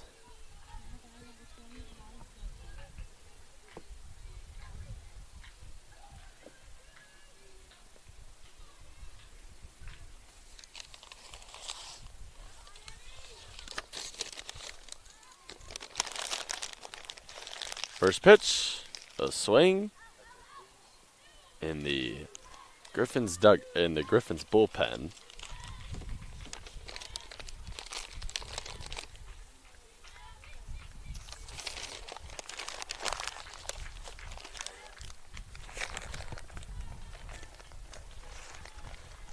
The 0-1 on its way from Hughes. Popped up in the infield, Maeda coming in to make the grab for the second out here at the top of the 7th. And Kemper, 1 for 3, 2 RBIs. Will step up for her 4th at-bat here in the doubleheader. Did not play in Game 1, getting the start here in Game 2.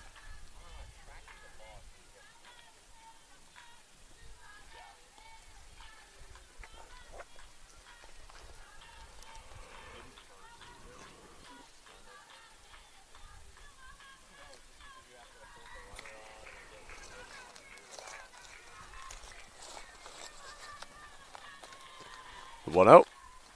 Low.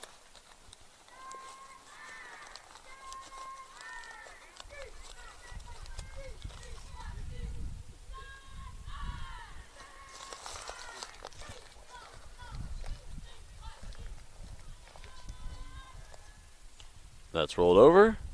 Foul down the third base line. 2-1 count with 2 outs here in the top of the 7th. Caldwell looking for Chestnut Hill looking for some more insurance runs. Or looking for insurance runs, I should say. They have not scored since the top of the 5th. They put up 5 in the top of the 1st, 4 in the top of the 2nd, and then 1 in the top of the 5th to take a 10-4 lead. A swing and a miss on the 2-1. The Eagles put up 1 in the bottom of the 2nd, 2 in the bottom of the 3rd, and then 1 in the bottom of the 4th. Chestnut Hill trying to snap their 17-game losing streak. They're 1-20 on the year.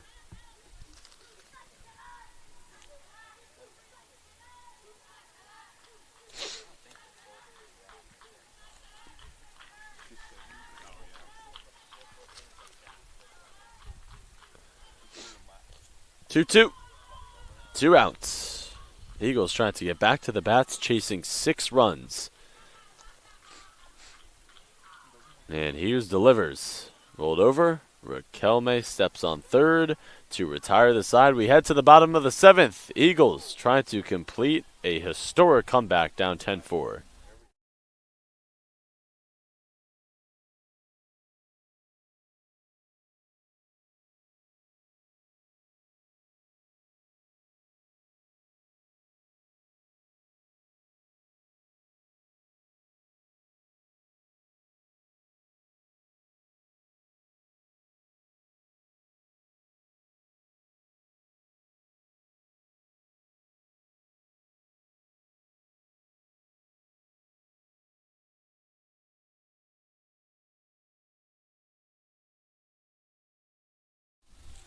Quinones is looking for the complete game. She's thrown 95 pitches, 5 hits allowed, 3 earned runs, 2 walks, 3 strikeouts, 5 hits for posts. They need 6 to tie the game up and send it to extra innings, and 7 to win the game. Chestnut Hill has never beaten Post here in Waterbury, and they have not beaten them since April 13th, 2019. But more importantly for the Griffins, they are trying to snap their 17-game losing streak. They have not won this season since March 3rd.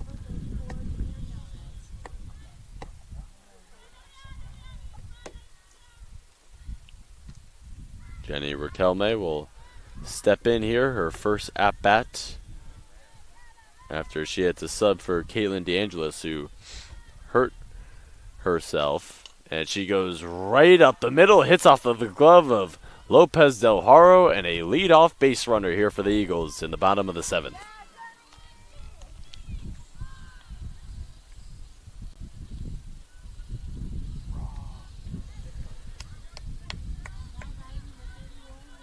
That was Raquelme's 4th hit of the year.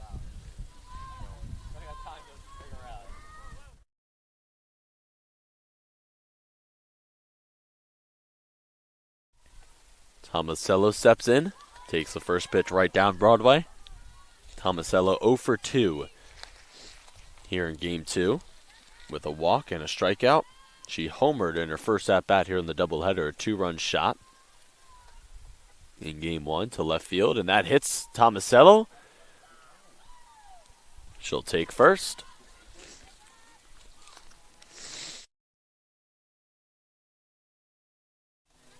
Regano 0 for 3 on the day. Did not start in Game 1. The start at the DP spot here in Game 2.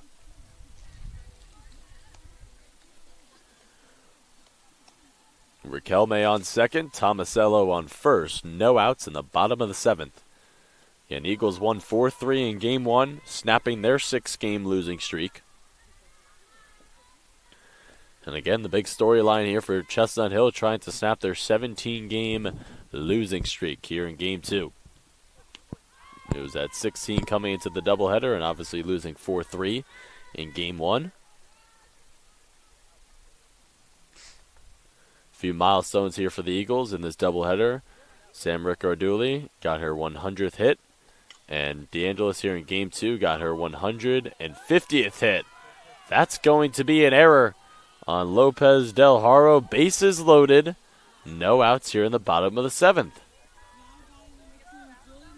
Maida, 0 for 2 with an RBI, steps in here for the Eagles.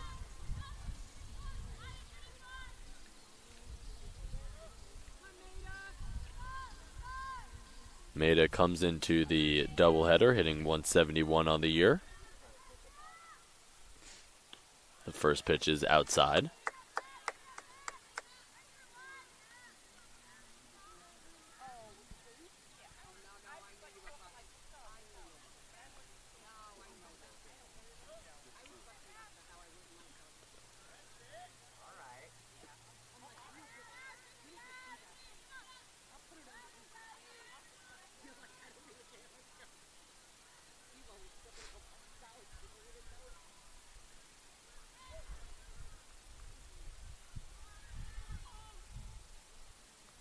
Quinones in a jam here in the bottom of the 7th, trying to complete the game and go the distance at 102 pitches now.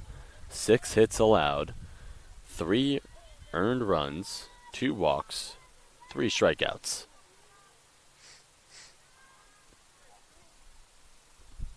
Quinones, a sophomore, gets a strike right there. A 5'8" right-hander from Poughkeepsie, New York, a psychology major.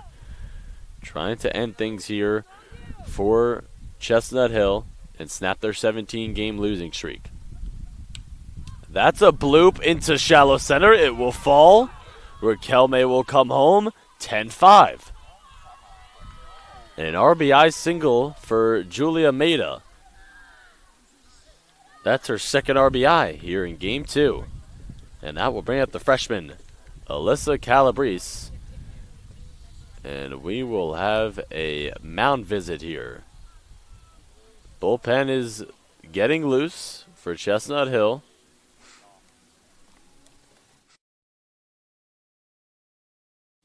Quinones appears that she is going to be staying in there. Just a mound visit to settle her down. No outs. One run across here in the bottom of the 7th for the Eagles.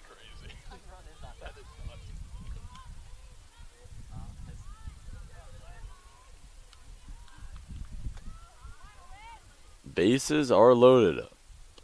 Calabrese looks at the first one, low and out.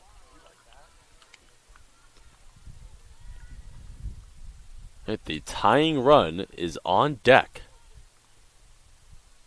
That is Sakala. And Calabrese pokes it to the right side. They go to second with it. A runner comes home. It's 10-6 with one out. So Eagles down to their final 2 outs.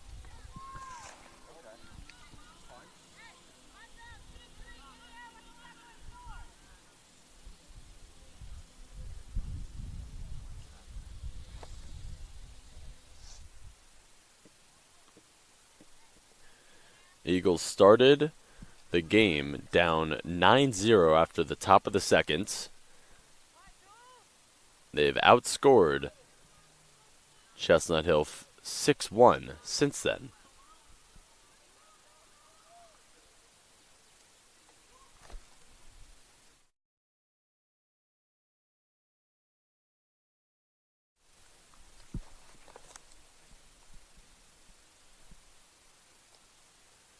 Now batting number 10, Drew Sakala.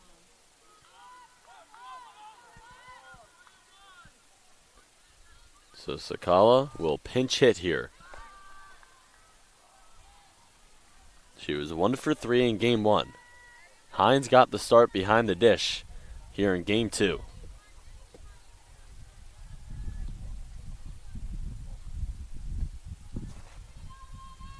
Quinones deals, misses inside. Again, 1 out here in the bottom of the 7th. The tying run is on deck. Sakala got jammed. Quinones goes to first with it in time, and the Eagles are down to their final out.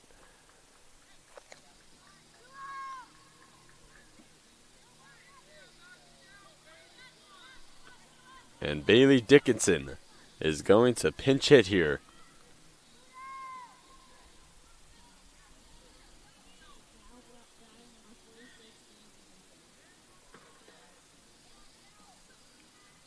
Dickinson went 0 for 3 in game 1.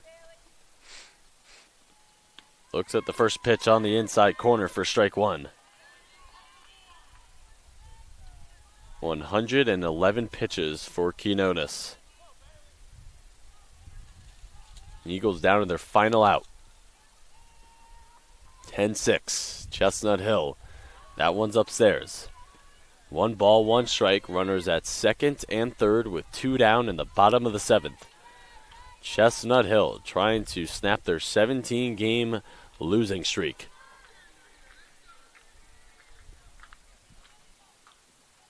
That one's upstairs. And Eagles won game 1 4-3. They had 9 hits to Chestnut Hill's 5. Here in game 2, 19 hits for Chestnut Hill and 7 for Post. 3 errors for the Griffins, 2 for the Eagles. Quinones delivers, and that one's low.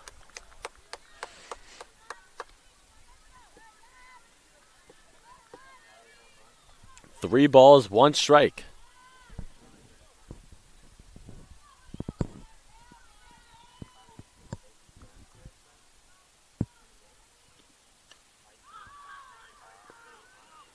That one's foul. Dickinson got jammed. Count is full. Eagles down to their final strike here in game 2. So glad you've been able to tune in for the entirety of the doubleheader here on the CACC Network. Griffin Cass on hand. The payoff pitch. That is lined into center field. The Eagles keep breathing. 1 run comes in. 2 runs come in. It's 10-8. 4 runs in the bottom of the 7th.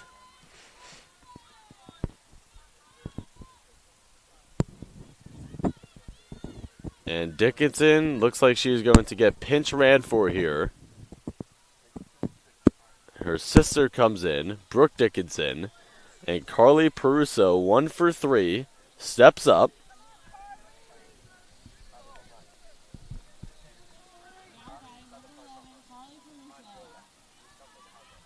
Carly Peruso represents the tying run. A valiant effort here by the Eagles in the bottom of the 7th. Peruso takes the first pitch upstairs. 118 pitches for Quinones. 8 hits allowed, 4 earned runs, 2 walks, 3 strikeouts. The 1-0 down Broadway for strike 1.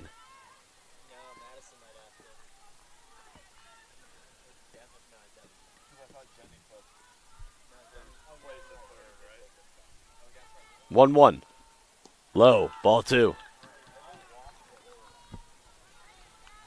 The game-winning run is on deck.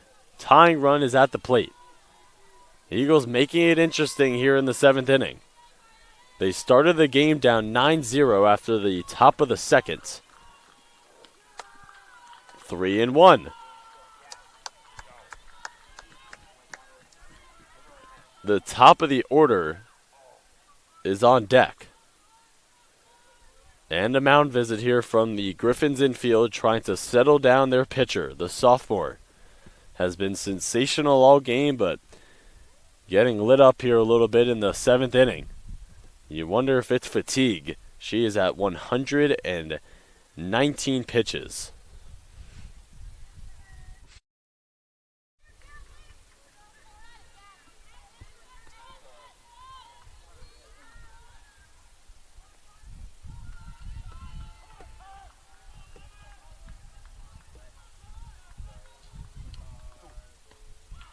That one misses. Ball 4. The tying run is on first.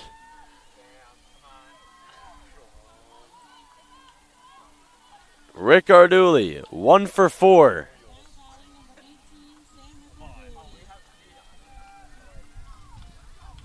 The Eagles dugout is juiced up. They are alive and well. First pitch misses outside.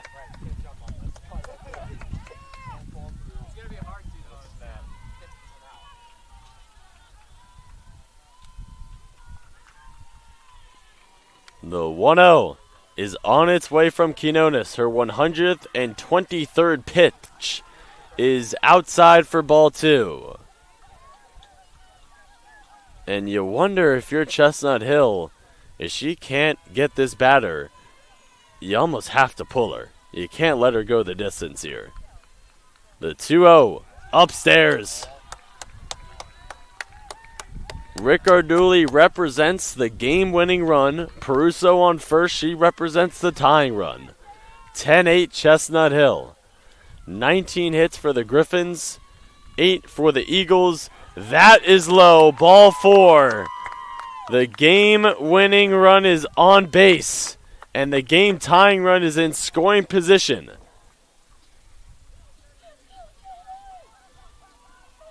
Quinones appears as if she is going to stay in there. 126 pitches.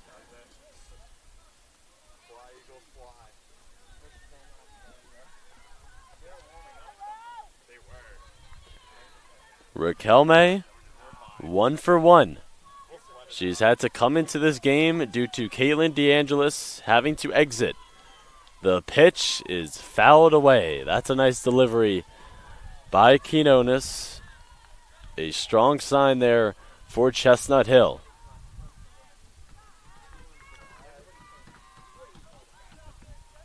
Again, Peruso represents the tying run. She is in scoring position.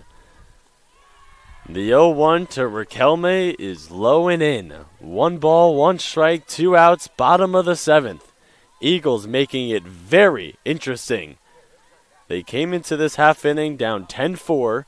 They were down 9-0 after the top of the second. 1-1. Paints the inside corner, and the Eagles are down to their final strike.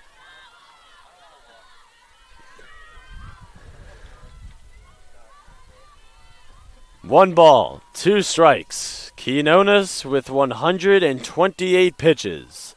The 1-2 fouled. The nerves and the juices are flowing here at Lemoy Field. Eagles came into this half inning down 10-4. It is one ball, two strikes, two outs. Tying run is in scoring position at seconds. It gets away. And Dickinson will score. Peruso advances to third on the pass ball. 10-9 Chestnut Hill. Two balls, two strikes, two outs. Rick Arduli, the game-winning run, is now in scoring position at second base.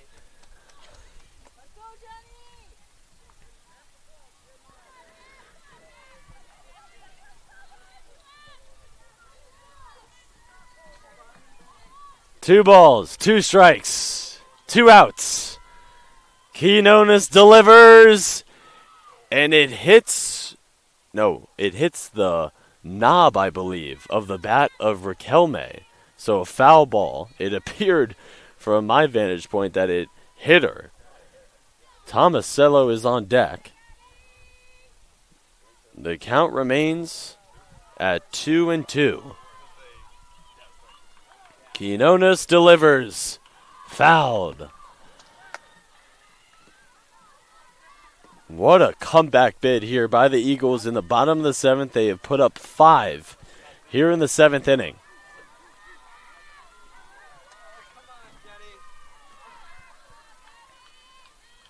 Once again, the 2-2.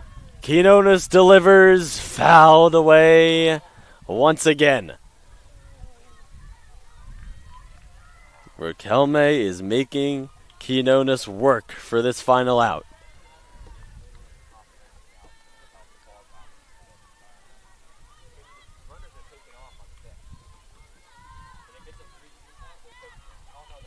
Tying run on third. Game-winning run on second. The 2-2 lifted up into left field. The catch is made, and the comeback bid from the Eagles here in the bottom of the seventh falls just short. Riquelme pops out with the game-winning run in scoring position at second base, and Chestnut Hill snaps their 17-game losing streak and wins 10-9. Here in Game 2, they have 19 hits, and they improve to 2-20 on the year. The Eagles drop to 5-27. What an effort by the Eagles. They put up 5 runs in the bottom of the seventh. The comeback bid falls just short, but they made it extremely interesting. They will have a doubleheader at Georgian Court on Saturday. And for Chestnut Hill, their next matchup is versus Dominican University at home, a doubleheader on Saturday. Eagles drop to 2-14 in conference, 5-27. They split the doubleheader here with Chestnut Hill. Chestnut Hill with their first victory against the Eagles since April 13, 2019, and their first victory here in Waterbury program history. That will do it. Chestnut Hill, they win 10-9 here in Game 2. For our entire fantastic athletic communication staff here at Post University that always does outstanding work, Griffin Cass saying so long from Waterbury. Have a wonderful night.